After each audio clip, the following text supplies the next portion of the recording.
The key point here is Fonterra have been absolutely pitch perfect in how they've behaved here. They admitted responsibility, they acted quickly, and they haven't blamed anybody else. And even though nobody's been harmed, they are instigating one of the biggest brand recalls in history. And they've got the New Zealand government on side as well. And whilst the government are being tough, and they're being seen to be tough, you can see that there is a cooperation between them going on here. They've been tough because the Prime Minister came out and said that Fonterra should have informed the public way in advance of what happened.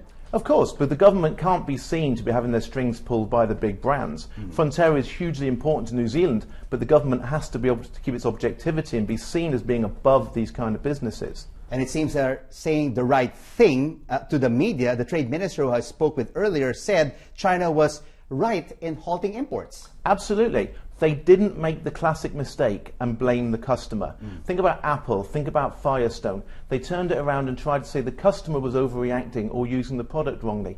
They haven't said anything along those lines. They wanted to be transparent, put the blame on them rather than on the other side. And they're staying very true to their brand. They're staying very New Zealand. They're matter of fact, they're pragmatic, they're not overreacting, but they're taking it very seriously. But Mr. McGuinness, could Fonterra's faults impact other dairy producers, not only in New Zealand and Australia, but in the region as a result of what happened? Well, I think it's bigger than just dairy producers. If you look at New Zealand itself, the New Zealand brand is all about pure, clean, fresh. You think about the lamb, you think about kiwi fruits, you think about even their vodkas, are all founded on this idea of purity, health, cleanliness. There's a larger impact than just within dairy. But also, I think there's a bigger impact on the global brands generally.